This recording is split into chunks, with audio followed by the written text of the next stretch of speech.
بسم اللہ الرحمن الرحیم۔ معزز سامعین کرام، اگر آپ کسی کو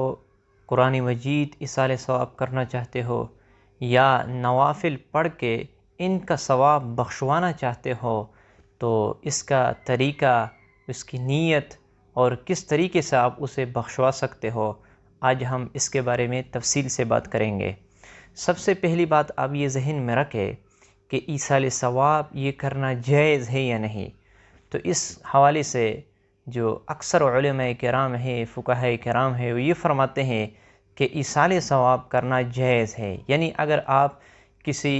مردے آدمی کو یا کوئی زندہ ہو، اگر آپ اسے ایصال ثواب کرنا چاہتے ہو، ثواب بخشوانا چاہتے ہو تو اس طرح کرنا درست ہے اور اس سے ثواب پہنچتا بھی ہے۔ تو جو بعض لوگ کہتے ہیں کہ ایصال ثواب کرنا ٹھیک نہیں ہے، ان کا ثواب نہیں پہنچتا ہے، تو یہ درست نہیں ہے، غلط ہے، بلکہ ثواب پہنچتا ہے۔ اگر آپ ایصال ثواب کرے، ثواب بخشوانا چاہے تو یہ پہنچتا ہے، چاہے آپ تلاوت کر لیں اور اس کا ثواب آپ اسے بخشوانا چاہتے ہو تو وہ بھی پہنچتا ہے، آپ نوافل پڑھ لے اور ان کا ثواب بخشوانا چاہتے ہو وہ بھی پہنچتا ہے، آپ ذکر کر لے، کلمہ شریف کی ذکر کر لے تو وہ بھی اگر آپ اسے ثواب بخشوانا چاہتے ہو وہ بھی پہنچتا ہے، اگر آپ حج کر لے اور اس کا ثواب کسی میت کو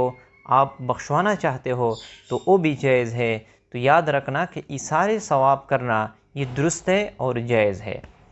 اب ایصال ثواب کے مختلف طریقے ہیں۔ آپ قرآن مجید کی تلاوت کر لیں، اور چاہے آپ ایک پارہ کر لیں یا ایک سورت کی تلاوت کر لیں یا مکمل قرآن مجید کی تلاوت کر لیں، اگر آپ اس کا ثواب بخشوانا چاہتے ہو تو اس کے دو طریقے ہیں۔ ایک طریقہ یہ ہے کہ آپ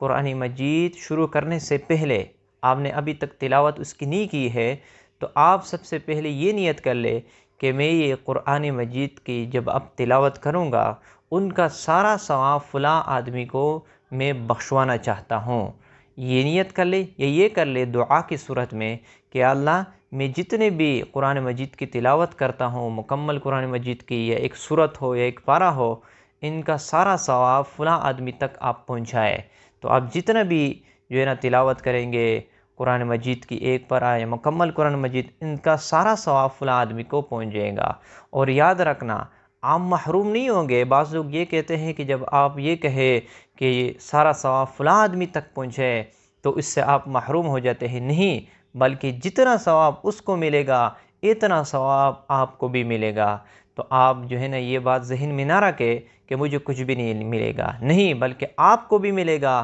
اور اس کو بھی ملے گا۔ تو ایک تو یہ ہے۔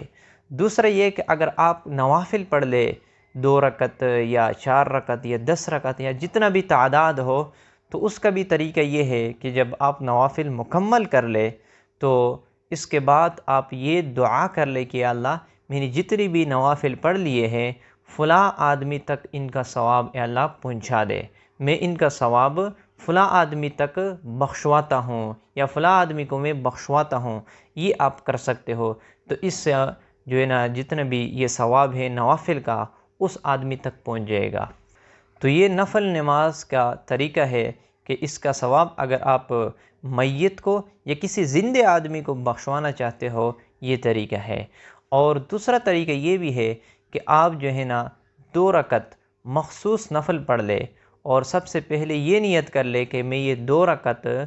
پڑھتا ہوں اور اس کا ثواب فلاں آدمی تک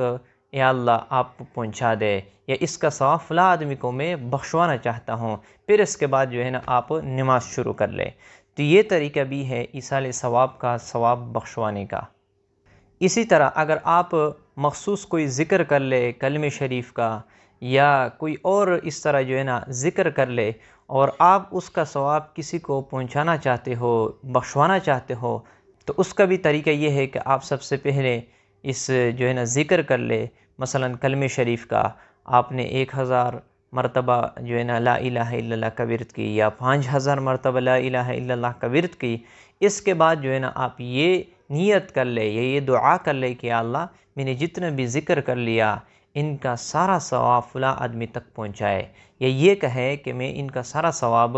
فلاں آدمی کو بخشواتا ہوں، تو یہ جو ہے نا سارا ثواب اس تک پہنچ جائے گا۔ تو یہ بھی ایک طریقہ ہے۔ اور یاد رکھنا کہ لا الہ الا اللہ کا ذکر اگر کوئی آدمی 70,000 مرتبہ لا الہ الا اللہ کا ورد کر لے اور جو ہے نا کسی میت کو یا کسی زندے آدمی کو بخشوائے، تو اس کے وجہ سے اللہ رب العزت اس آدمی کو جہنم کی آگ سے محفوظ رکھے گا۔